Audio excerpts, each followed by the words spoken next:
Page 117, we're going to deal with three different subjects. First and foremost, continuation of the question we asked earlier in all these pages, chapter 16. The question is, how is one to conduct oneself when a fire breaks out on Shabbat? Because the whole idea of that halacha hold that if it's a fire, a person can extinguish a fire on Shabbat if it's a life-threatening situation. However, if it's a great financial loss, the question is, what is permissible to do in a case like that? Under what condition is it permissible to rescue materials of the fire on Shabbat? And particularly in a situation that involves the sacred document like Sifrei Torah, etc. Then the second part, we're going to study several definitions from Eruvin, which is the definition of Korah, Lechi, Shitufei Mevo'ot. Time allow, we're going to deal also with Basis Ledavar Asur, based on something that is prohibited object. Then Davar She'eno Mitkaven, if something happened as a result of different intent.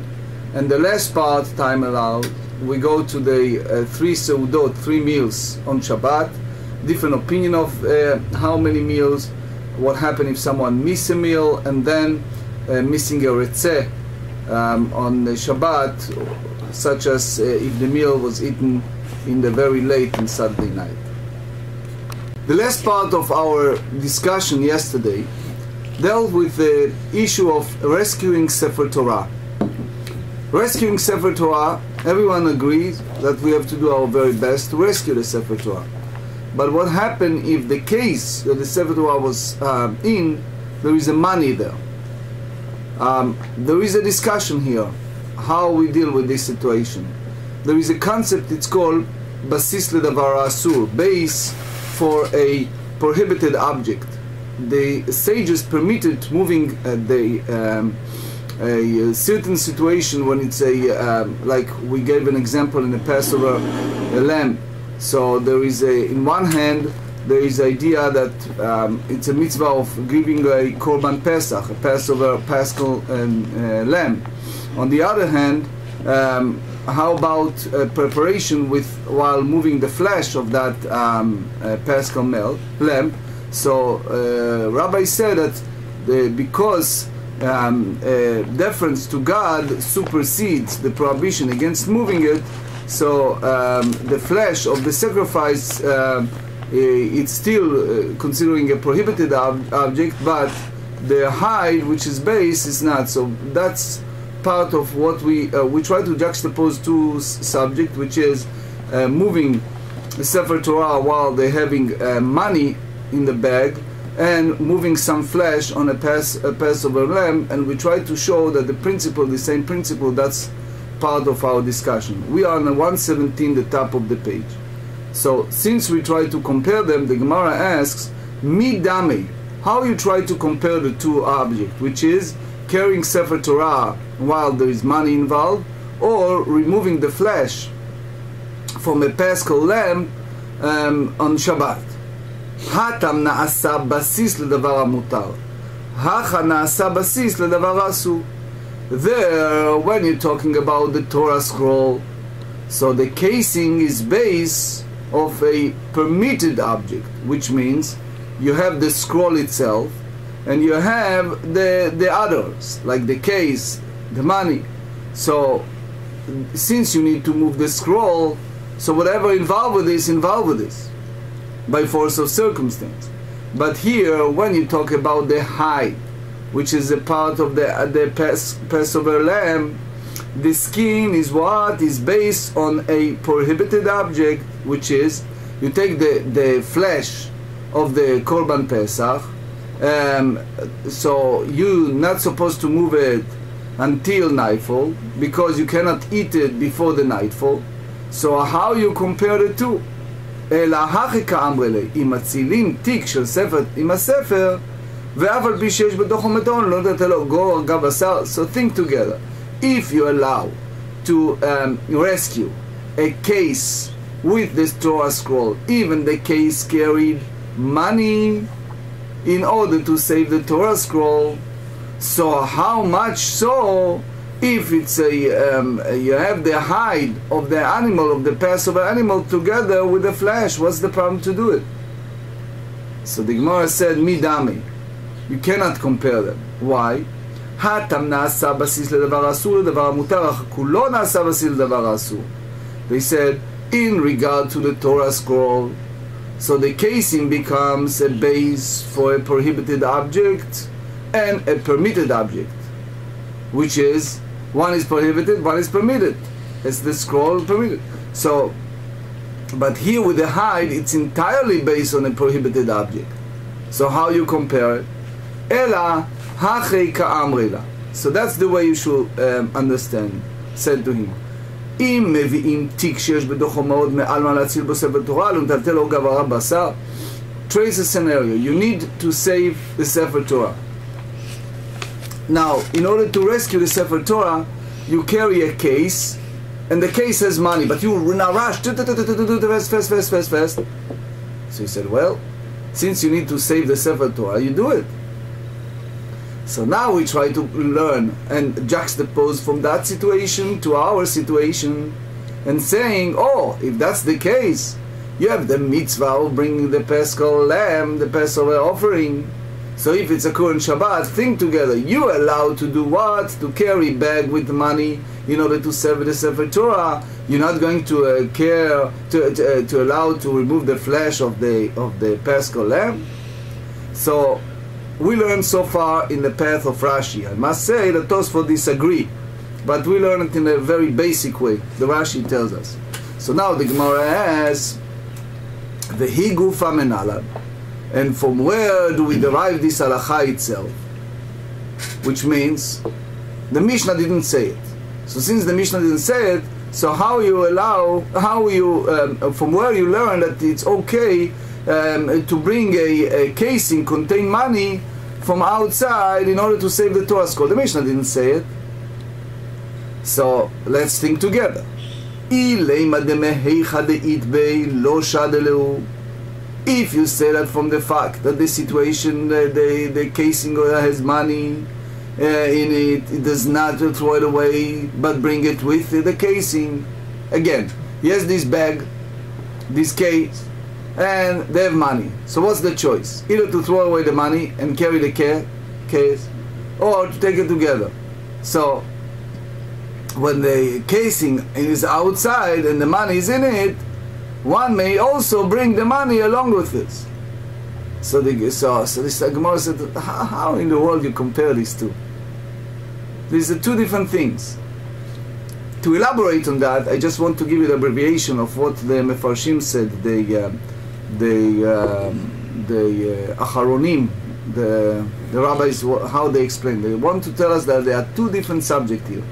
One is called Basis Ledavar Asur. They have based on the prohibited object, and the other one is Davar She'eno Mitkaven. What is Davar She'eno Mitkaven? You intend to do one thing, which is, for example, to save the Torah, and meanwhile you're doing another thing, or the result is a different thing. So Basis Ledavar Asur, which means you know at the first place that it's prohibited to carry these coins. Davar she'eno mitkaven, which means you do something that the outcome is different than you intend, but it's a two different thing. So they said here, midami. How do you compare it? Hatam adehache vehache nafla deleka hacha dehacha vehache lishdinan. There, if you talk about the Torah scroll, so casing with money itself, if you throw everything in order to take the case, in meantime the fire might catch the Torah scroll and burn it. So you are short in time, you have to rush quickly. So so what do you do? Bring in a casing, in the meantime could have thrown away. So what is your choice? You're running quick, you see the bag is the money. So what is your choice? To start pulling out the money and then taking the case, or run with the case with the money and save the Sefer Torah? Ela Amar Barashi Lolam Kidamrinan Miikara. So Mar Barashi said no, as we said initially, which means that the sages equated carrying the Torah casing with flying with the hide from the Paschal lamb. There are two different things. One, it's called, we are now dealing with muktzeh. The idea that it's a certain object you don't carry on Shabbat. So you have one issue that it's called the issue of tiltul, which is carrying a muktzeh from one location to another. And the other one is called melacha, which is some type of work. So here with regard to Torah casing, moving along is involved, but the other one with regard to Passover lamb, prohibited labor is involved. So why? For example, Kigon de lo kami baile le'or. So for example, one does not need the hide of the Passover lamb, so he is exempt. So it's like two different things. So we want not only to deal with the Torah scroll and the Paschal lamb, we want to understand deeply several concepts, which is, one concept is called Davar she'eno mitkaven. You will do something and you intend to do one thing, and the result, you intend to do A and the result is B. That's one way. There is another thing is the basis ledavar asur, that you have a base of something that is prohibited and you moving it. So you have one concept, it's called melacha, another it's labor, another concept is tiltul, which is the muktzeh subject.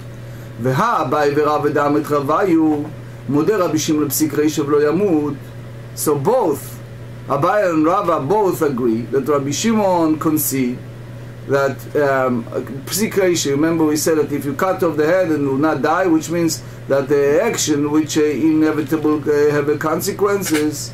So when an action has an inevitable consequences, even Rabbi Shimon, which usually said that it's exempt, a person exempt from performing this type of action because it was unintentional. We said many times that melechet machshevet, that the intent what we carry, but here we maintain that one is liable.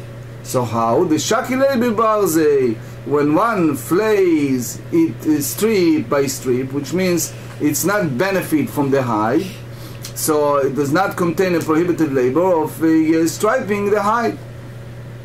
So far we understand several things, hopefully. Number one, we understand that we compare the two cases. One, they carry the Torah scroll with money, and the second one is the idea of taking part of the Passover lamb out. So we understand what the sages say, that what we allow to carry this case with money, that basically have a rabbinic prohibition. You do that in order to save Sefer Torah.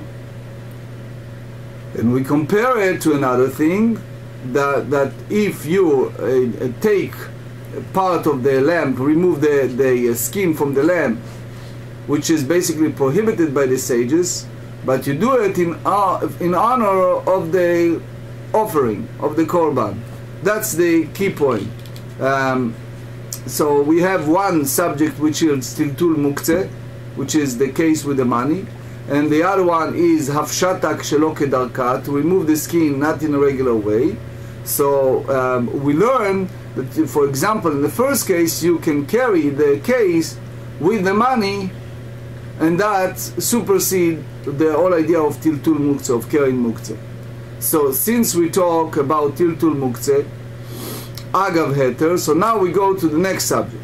Next subject is how should one rescue it. And now we need to know a little bit about Eruvin. So I would like to give some word of introduction before we go to the next sugiyah. We are now going first and foremost by Rashi. There are others who think a little different, but I think the Rashi way of explaining it is the very basic way that we should understand. A person needs to carry. You remember we read in the Torah last week's Torah portion, Parashat Beshalach.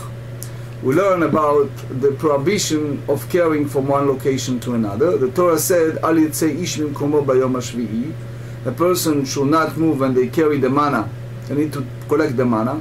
And the sages derive from that the whole idea of making a eruv. There are different eruv. There is a eruv chatzerot, which is the taking some food and participate all the neighbors together, and then it's considering as one domain all together. There is also a concept that it's called shitufei mevoot, which means you take all the development, you use the front part of the entrance, and you add either a part of a beam or the top. One is called korah, one is called lechi, and by doing so, everyone is partake of that, and all the alleyways are participate in making that eruv. Now, in a case like that you need to rescue the Sefer Torah, and you need to rescue it the closest spot possible, and you want to do it right in the least violation of any rabbinic or Torah laws. So the next question the Mishnah asks is, Ule'echan metzilin ota. So for where one may rescue them. So there is a two opinion. One said, sages said, that to an alley that is closed, which is if it's surrounded with three sides, it's considered to be a private domain by Torah law. It's reshut hayachid. Ben Betera omer af lemfulash. So and Ben Betera said even you can go to a place that it's called mefulash. Soon we explain what is that mean.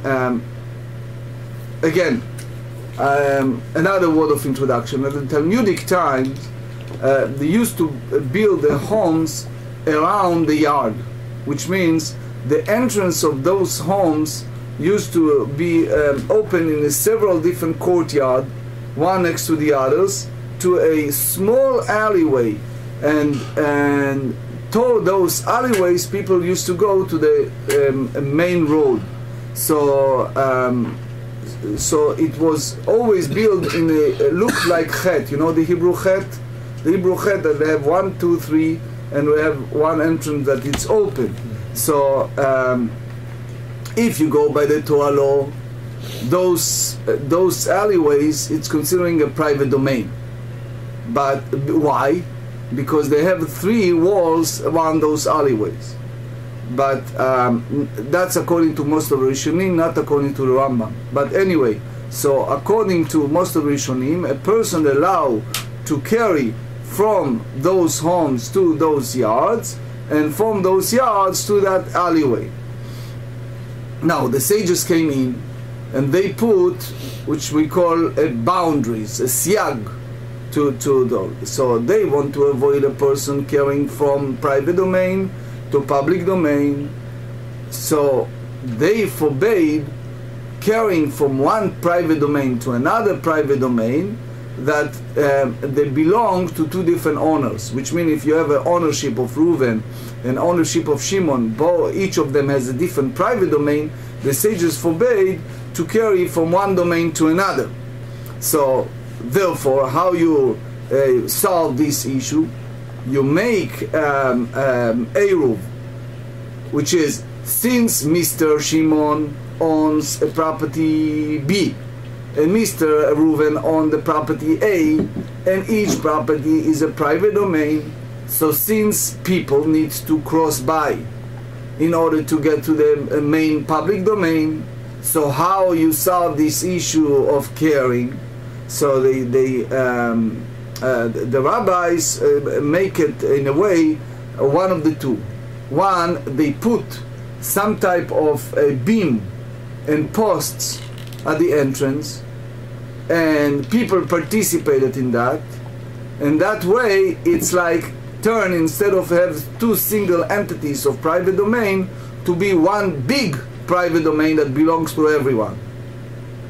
That's the point.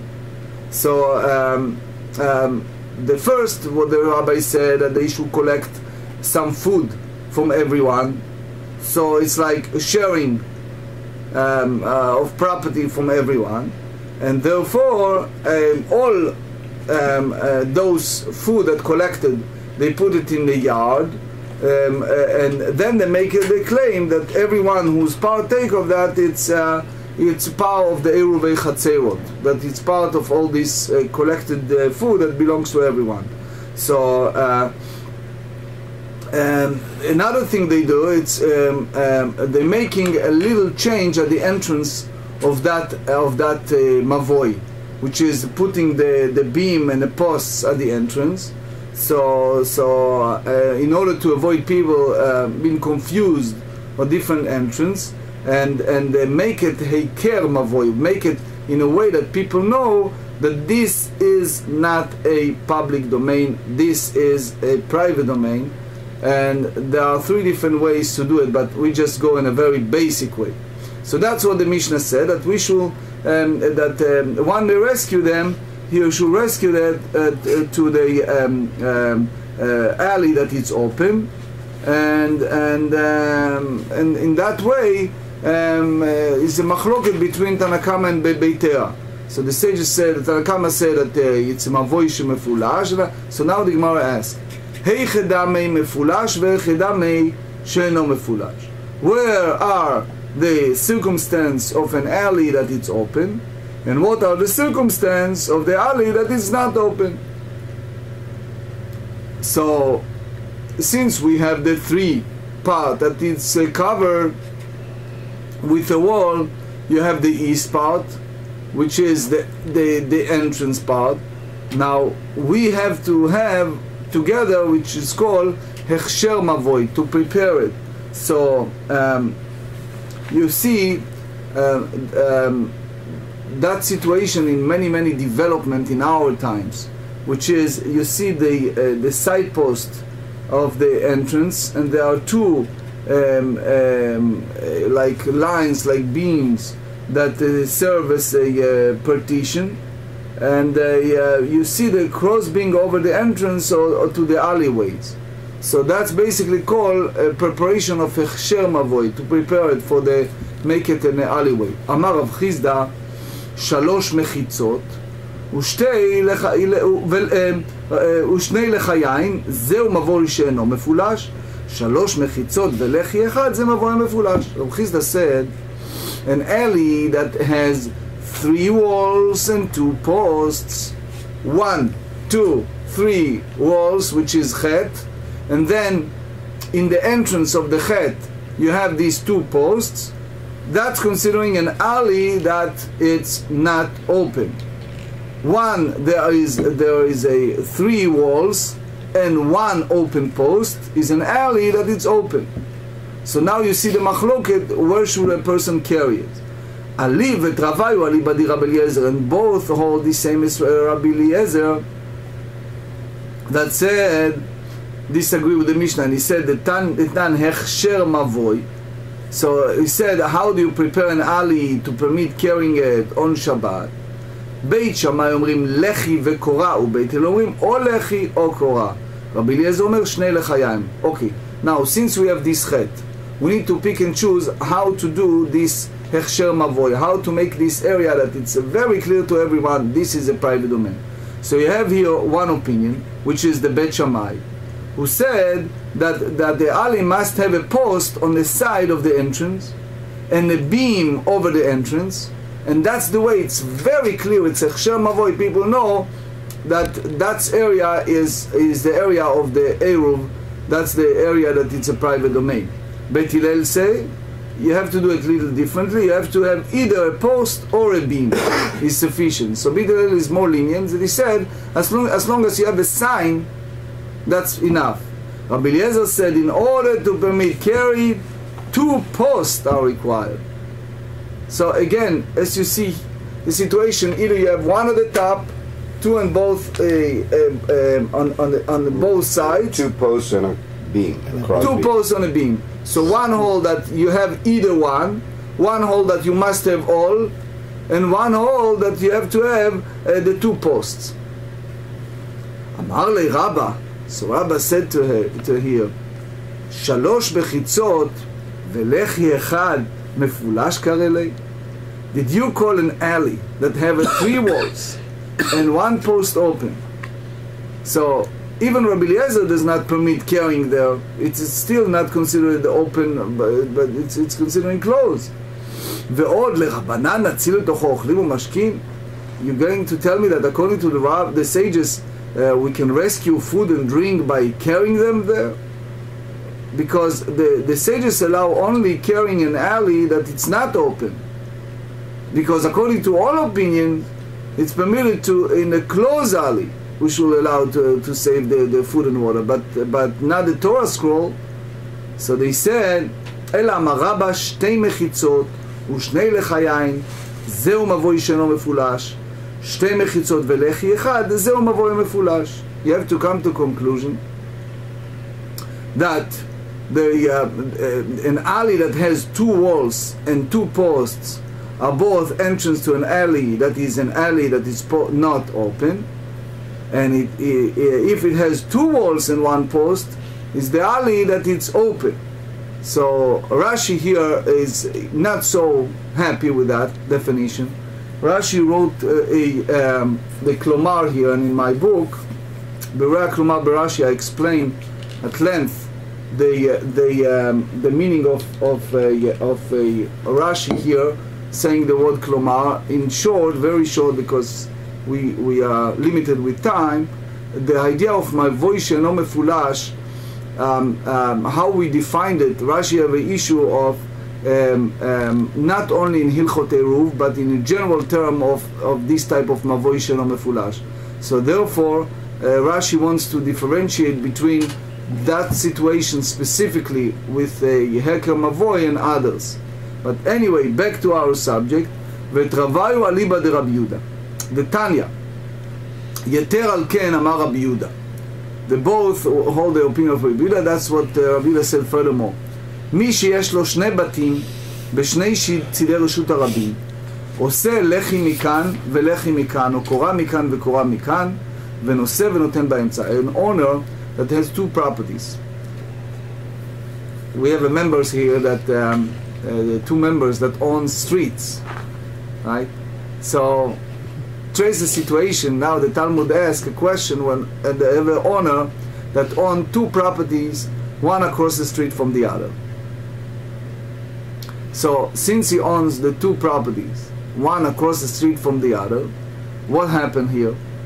So they have one in one location. He wants to carry from one place to another. So you need to create a private domain for himself in the area of public domain. So he must place a 10 head breadth high post from there, and then he make it to a connected between them, and therefore he make it now it's like one private domain. Or he can implement a different solution appropriate for alleyway by placing a beam extending from here, from the end of his house to the end of the house opposite it. And so again, it's create a symbolic partition across the wide of the street. And then ונושא ונותן באמצע, and he may place a beam extending from the other side of the house. So according to Rabbi Yehuda, in that way one is permitted to carry an object and place it in an area between the two symbolic partitions, as well as a private domain. So אמרו לו, the sages said to him, אין מערבין רשות הרבים בכך. You cannot establish an eruv in a public domain in that way. What do you mean? If you are the owner of the entire street, you own the whole street, right? Everyone look at me, know what I'm talking about, right? They have the fellow that owns the streets, right? So you own the street, you do whatever you want. You have all those houses that you're renting out to people, that's a different story. But if you own in a street two properties across the street from one to another, and the entire street belongs to a public, and you have other houses that not belongs to you, so you cannot make a eruv within the public domain, that make it a private domain. Amar le Abaye, so Abaye responded to him and he said, just another point I want to clarify, that according to the sages, the whole idea of making some type of mechitzot, some type of beam and posts, all of that apply to private domain, to private domain, to extension of private domain, to make some alleyways together. But if you have a definite, clear public domain, and now you try to use public domain to the personal needs, it's not going to fly. The sages say that that's not something that you can have. אמר לאביי לדידך נמי לרבנן נציל לתוך האוכלים מקשקין. So Abaye said to Rabbi, according to your opinion too, according to the sages that we said in the Mishna that agree with Rabbi Yehuda that permit carrying an alley that is closed. So you know what? Take the food, take the drink, and carry them to that location. So how you do it? The same way that you make it in the alleyway, that the chatzer that doesn't have an eruv, you should do that too. So that's what the Rashi said. He said that that's the best way to carry in this type of situation. The Ramban added to that, and he said that that's apply only to carry a sacred document, but nothing else. So here the big question is, Ramban explained that he said that, look, people get very confused because people don't know the difference between carrying food, what we said. In the next Mishnah we're going to study, a person needs to have a minimum food, the 3 meals of Shabbat. He needs to have a food in order to survive after this crisis took place with the fire. So how do you differentiate between carrying a Torah scroll and carrying the meal that he needs for his needs? So in order to avoid people confusing between that mavoy, that special alleyway, to a public domain, that's the best way to do it. Tosfot hold differently. So anyway, we turn the page. We just turned the page, so 117b. אלא אמר רב אשי, 3 מחיצות ולחי אחד, זה מבוי שאינו מפולש. 3 מחיצות בלא לחי, זהו מבוי מפולש. He said, if you have 3 walls and 1 post in an alley that is close, so you have the 3 walls without a post at all, it's an open alley. And he said, אפילו לרבי אליעזר דאמר באינן לחיים, and even according to Rabbi Eliezer, who said that need 2 posts, 1 post being insufficient. So he said, all of that apply to carry food and drink for the purpose of moving, but the taking and carrying the Torah scroll, 1 post is sufficient. So Tosfot here said, in the previous, at the end of the previous Amud, the Torah said that all of that applies solely to the Sefer Torah and other sacred document. But so you need only 1 lechi, one post is sufficient. So in other words, Ben Beitera hold that in order to save a Sefer Torah, you don't need any type of post, which means that both agree with that Rabbi Eliezer is more lenient in order to do the final tikkun, the final part of the mavoy, in order to save a sacred document. All the difference between the opinion is in the how lenient is Rabbi Eliezer. That's the way that we're going to explain further in our discussion. So in general, Rav Ashi hold that mavoy needs 2 lechayim. But halacha, it's according to Beit Hillel, not that it's enough with 1 post. Now, we're going to the Mishnah, just a word of introduction. In the previous Mishnah, we learned all this leniency that the sages had in order to save certain items from fire on Shabbat. Now, the Mishnah talk about certain properties, small properties that we can save. And they speak specifically about food. Since a person needs the food for survival, so the question is how much he can save in order to survive the Shabbat. מצילין מזון 3 סעודות, הראוי לאדם לאדם, הראוי לבהמה לבהמה. So the GEMARA later explains it, just give the idea. So one may rescue food for 3 meals from fire on Shabbat, that is suitable for a person. what is suitable for animal to animal. How? So they explain it. Keitzad. What is the condition that you can do it? Naflad lekabel elei Shabbat. If God forbid there is a fire took place on Friday evening, matzilim shalosh sudot. Need to save for 3 meals, which is Friday night, Shabbat, the morning, meaning the lunch, after service, the lunch, and then the 3rd meal. Because he need to look ahead for 3 meals. However, if the fire took place beshacharit, in the morning, before the meal, matzilin maduzon shtei sudot. You need to save 2 meals. One for lunch, for Sudat Shabbat, and one for the 3rd meal. Yes. What about when you get up in the morning at the Shabbat? Breakfast. You don't. No breakfast on Shabbat. Shabbat morning before service, you can drink water. Well, you can. Some rabbis allow in a certain situation to drink coffee if you need to take medicine or things like that. But we're not supposed to eat before service. Okay. Those places that finish services, who knows, at 12, at 1 o'clock, then the rabbis said that in the morning you can drink coffee or something like that. But full meal, we don't do that. Bemincha, before the 3rd meal, mazon seuda achad, since only 1 seuda left, so that's you need to save for that meal, for the 3rd meal. Rabbi Yossi Omer, Le'olam matzlim mazon shalosh sudot. Rabbi Yossi said, why may always rescue for 3 meals? That's always the he hold that since the 3 meals,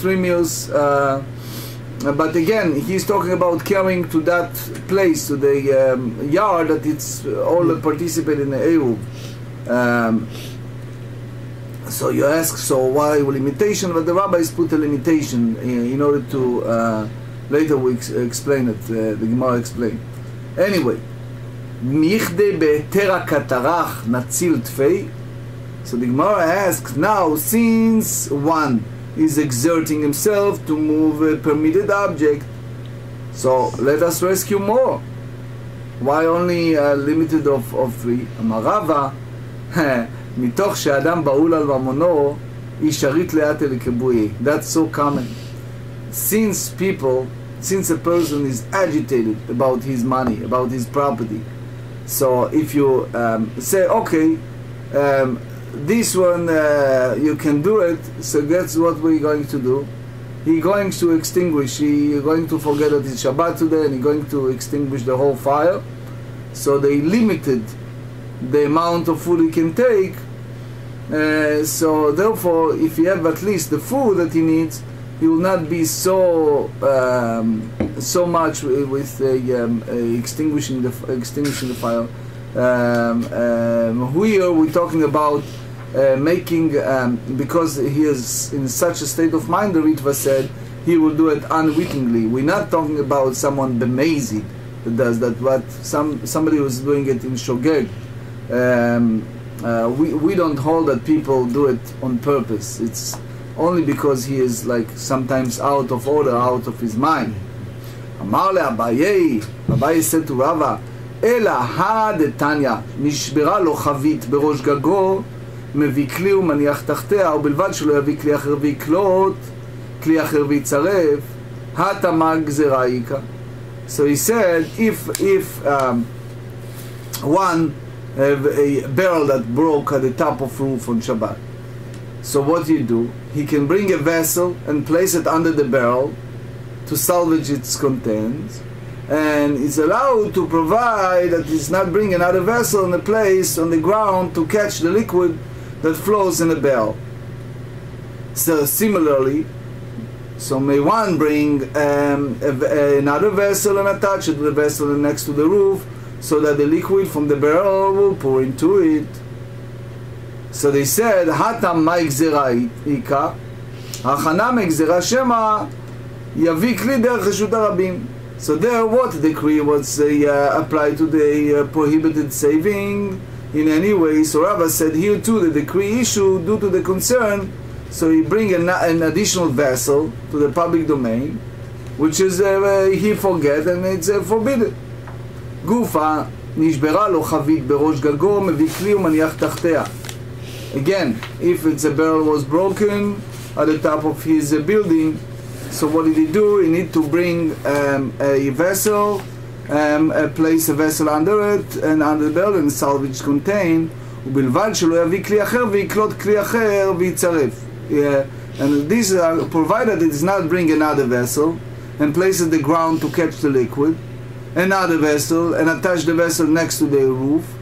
So נזדמן לאורחים, if a guest happened to come to him, so therefore he need more to drink, מביא כלי אחר וקולט כלי אחר ומצרף.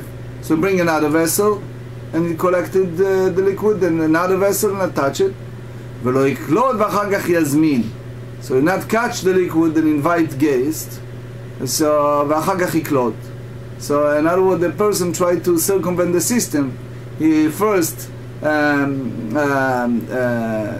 that, and then invite the guests. So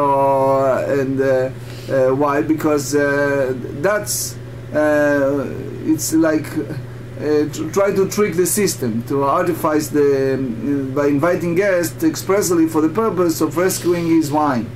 So he's not doing it for the guest; he's doing it for himself. משום רבי יוסי בר יהודה אמרו מאמירים. Rabbi Yehuda said, yes, one may even employ artifice just in order why? Because there also always a situation that they drink and eat already. That's what Rashi said. Now, not everyone agree with that. Rambam Hilchot Shabbat chapter 22 hold a different situation, but anyway, we'll read it later in a practical halachot. למה בפלוגתא רבי אליעזר רבי יהושע כמפלגי, דתניא אותו ואת בנו שנפלו לבור, רבי אליעזר אומר מעלה את הראשון מעל שוחטו והשני עושה לו פרנסה במקומו בשביל שלא ימות. רבי יהושע אומר מעלים את הראשון מעל שוחטו ובנו שוחטו אומרים מעלה את השני, רצה זה שוחט וזה רצה זה שוחט. So he said, if the offspring that fall in the pit on a festival, so it means that you have two entities. You have the animal and you have the offspring.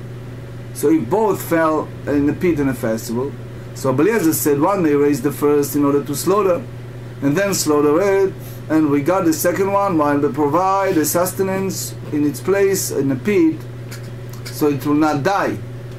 Because as you know, we cannot do it at the same time.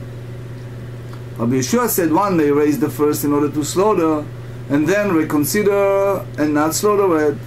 And one may employ artifice to say that you are considered the ones to slaughter the other, and raise the second. So if you desire so, he slaughtered this one, and desire so, he slaughtered the other one. So you basically pull both of them out, but then you claim you need the other one. Mimai. So how do you say you get to that point? דילמד, כאן לא כאמר רבי אליעזר הטעם דאפשר בפרנסה, אבל אחד לא אפשר לו. So what Rabbi Eliezer said, it's to save the animal by feeding it in the pit. However, here in the case of a barrel, well, it's impossible to say by feeding it in a pit. No, you will not permit doing it. ועד כאן לא כאמר רבי יהושע הטעם משום די קצר בעלי חיים. Rabbi Yeshua said it because there is an issue of suffering of living beings. That is the issue. אבל אחד דלק קצר באים, but here that it's not any type of suffering of living being. So law is not permitted to employ artifice. So since we talk about harama, so now we ask another question. Tanu Rabbanan, Etzil patnik yain, matzil patad ra. Patad ra, matzil patnik yain. There's two different level of food. As you know, the food, they pay for quality. You go to Whole Food, you pay more than regular giant store. So most of the times. So why? Because there's different levels. So here you have a fine bread, and you have the other one which is called kores bread, hadra. It's a different category. So he said if one rescues sufficient fine bread, that's the meir, he said, for his needs, he may not then rescue a lower level coarse bread made from flour and bran. However, if one rescue kores bread, he may rescue a fine bread. So he can say, oh, I was so confused with all the chaos involved with the fire, I forgot to take the proper bread. So that's the way the Levush in Or Chaim Shinlan Medalet 334 explains. That's the way. But it's only according to Rabbi Yossi Bar Yehuda that hold that you can do this type of artifice in this type of situation. But he said, "Umatzilim Yom Kippurim leShabbat, avlo mishabbat leYom Kippurim." You can rescue bread on Yom Kippur for the purpose of Shabbat, because we explained many times that Shabbat is higher than Yom Kippur. Now, according to our calendar, never happened that Yom Kippur occurred on Friday and not on Sunday. But in the earliest time, when the Bet Din sanctified the month according to the witness that came and saw the moon, so Yom Kippur, the Day of Atonement, can occur in any day of the week. So they said, "Ve'en tzach lomar mishabbat liyom tov lo mishabbat leshabbat haba." However, one may not rescue bread on Shabbat for the purpose of Yom Kippur, and it's clear, needless to say, that one may not rescue bread on Shabbat for the purpose of a festival, and not rescue bread on Shabbat for the purpose of next Shabbat. Because what we allow, we explain it many times, is just for that particular day. Tanu Rabbanan. Now we're dealing with a situation that someone forgets something in the oven. Shachach pad batanu v'kidesh ala hayom. A person forget the bread in the oven and not remove it until the Shabbat is already sanctified. So now we have an issue. If you're not allowing him anything, so he gets starved all Shabbat. So what do you do? Matzilin mazon shalosh suudot, v'omer lachrim bo v'atzilu lachem. So he may rescue enough food for 3 meals from the oven, and he say to others, come and rescue bread for yourself. So again, the others, it's apply also to the 3 meals. So again, we allow it because there's no other food to eat. Otherwise, there is an issue, it's called rediyah, that we're not allowed to open it and pull it out. But he does that for himself, and if his others that stuck and have no food, so they can rescue up to 3 meals. And when he removes the bread from the oven, lo yirdeh b'mardeh ela besakin. He not remove it in a usual manner with a baker's paddle, but he remove it with the unusual, which is in a knife. So again, he make the shinui to show that it's a Shabbat, because it's otherwise it looks like he's doing some type of labor on Shabbat. So the Gemara asks, Eini, is that so? The Torah said in Exodus chapter 20 clearly that in the 7 days Shabbat for God, you shall not perform any labor, and is the emphasis that on the word labor, what's excluded? Yatzat ki at shofar v'riyat apart shi chokhma v'ena melacha. So that's one to excludes blowing the shofar and removing bread, which needs to have a skill, and it's not a labor, so it's not prohibited on Shabbat. So the Gemara said, okay, even though kama de'efshar leshanuyei meshaninan, so as much as you can one alter, you can make it different, you should make that difference. Why? Because even that type of removing is a rabbinic prohibition, but I want to emphasize that we make a difference. But the Ran hold that if he doesn't have a knife available, he can still use the baker's paddle.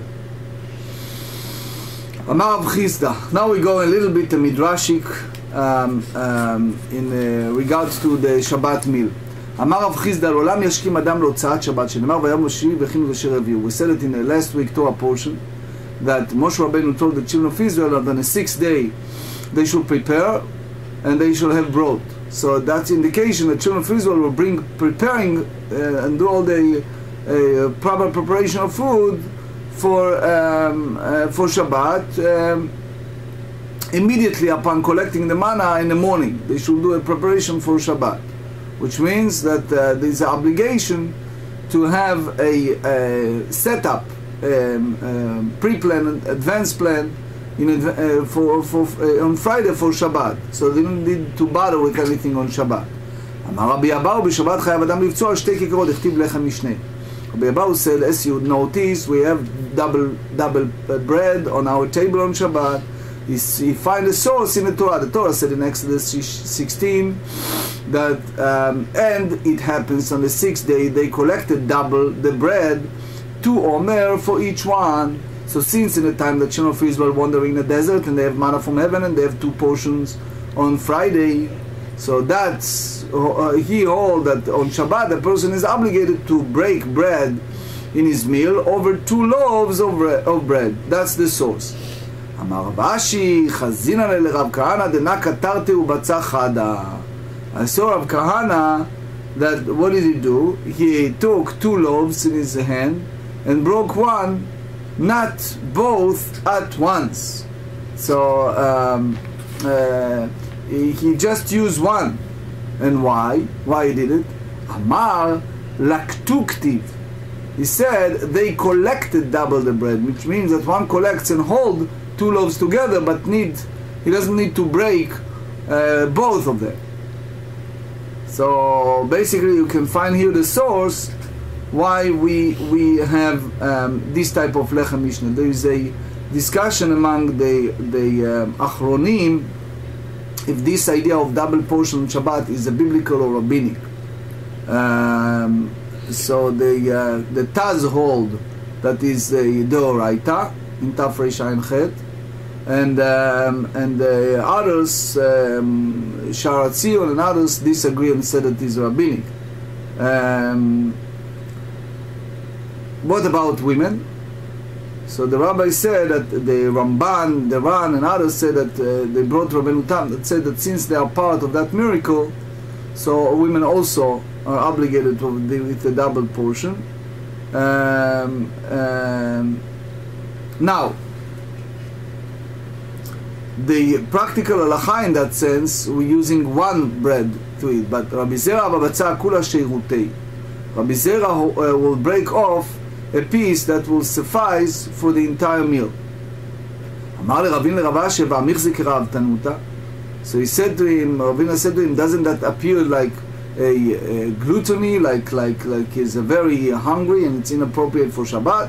אמר לכיוון דכולו אומר לו עביד, אין הדוק עביד, לא מחזק רבונה, because I didn't do it, does that all the week alone, only for that day, so it might look like gluttony. Rabbi Yami v'Rabbi Asi ki mikleu rifta de'erufa. So both Rabbi Yami and Rabbi Asi, when the bread from the eruv will happen to become available for them, so what do? Sharu ilavei.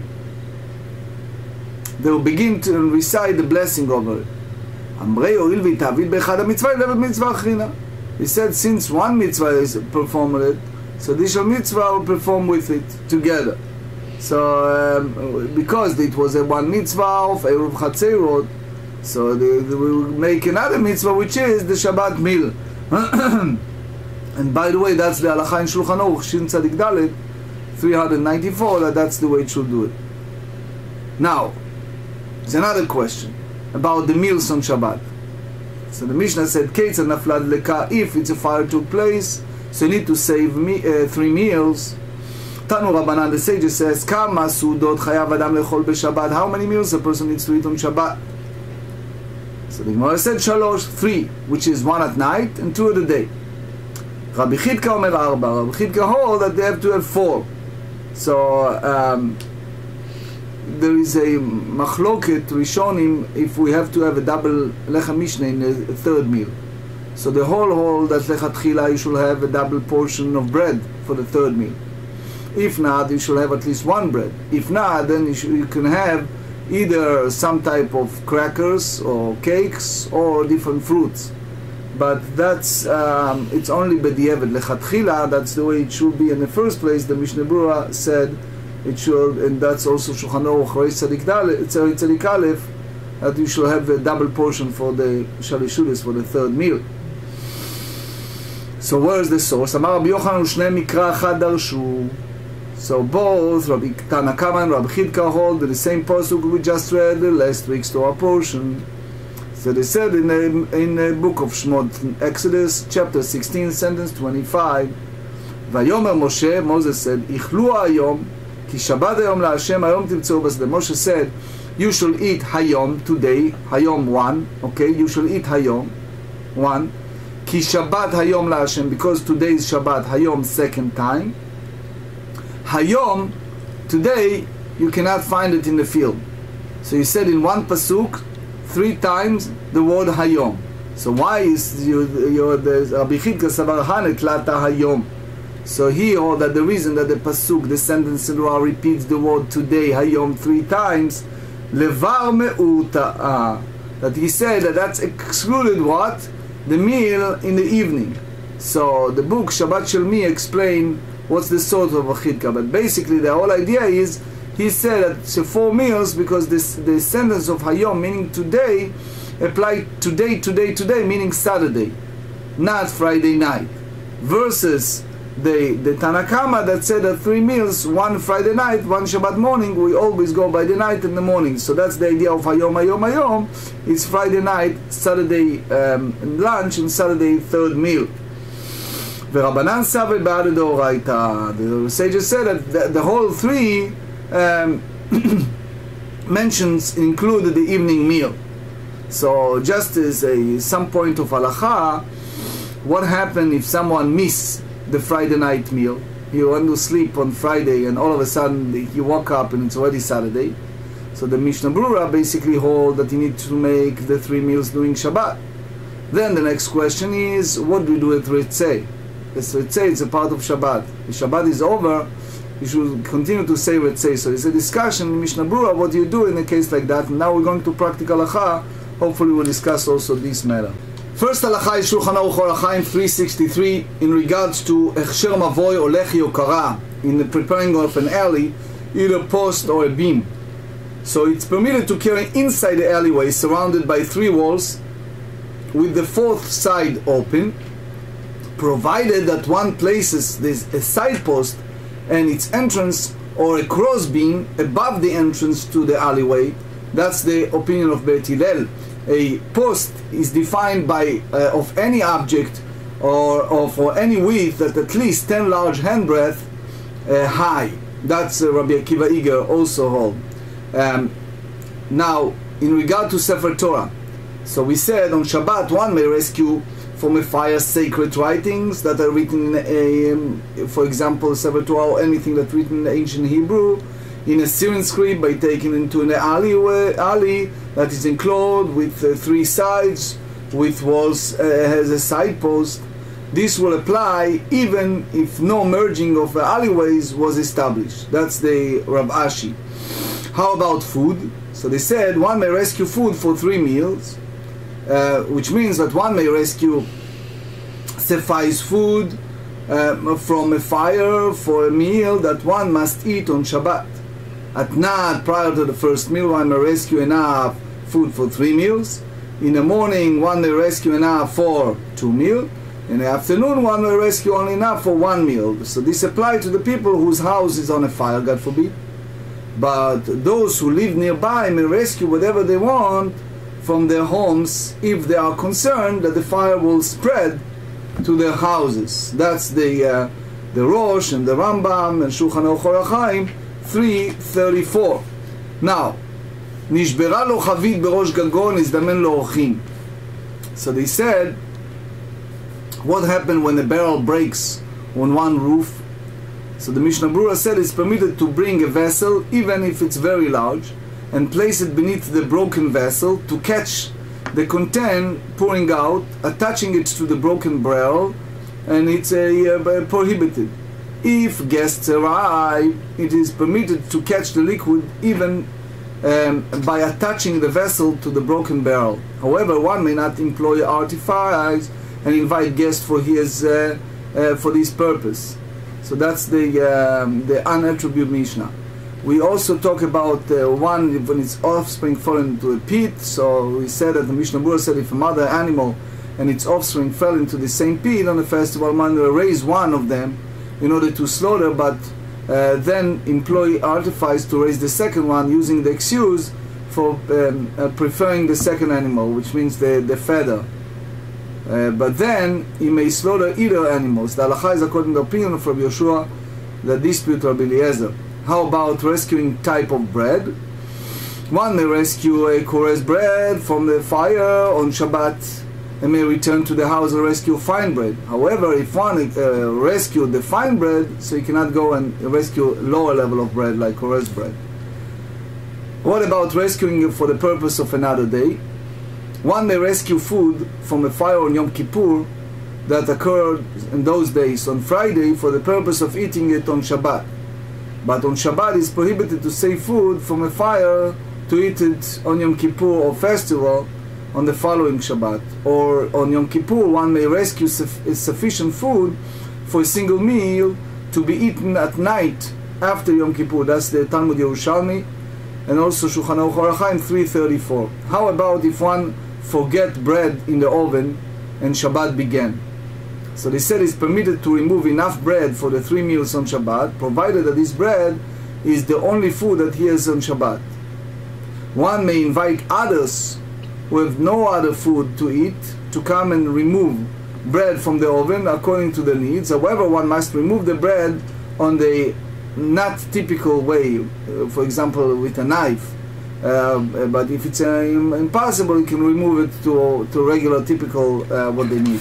Now the last part of halachot we discuss about Lo'olam yashkim adam lo'otzaat Shabbat. A person should always rise early to prepare for Shabbat, meaning rise early on Friday morning to prepare needed for Shabbat. Even if one is just a servant, it's still preferable that he honor the Shabbat participation of this type of preparations. How about slicing the bread? So the Shulchan Aruch 274 Orach Chaim said, during the Shabbat meal one recite the blessing while holding 2 loaves of bread and then take and break one of them. This practice according to custom of Rav Kahana, and it's a different by practical halacha between Friday night and Shabbos morning. Friday night is the bottom one, Shabbos morning is the top.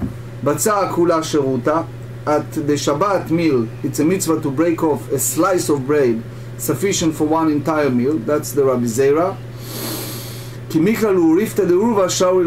Bread that was used to make a joining of the courtyard for Shabbat, the Rovei Chatzerot, should be eaten at the Shabbat morning meal.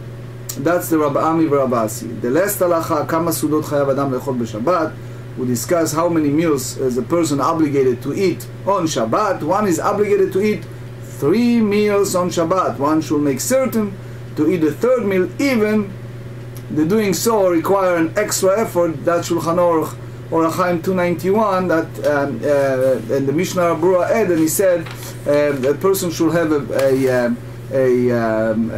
just a literal translation, a little brain, meaning he should not overeat the 2nd meal, so then you have a hard time doing the 3rd meal, but you always should think during the 2nd meal to eat and to leave enough room so you can have the needs to go for the 3rd meal and honor the 3rd meal as well.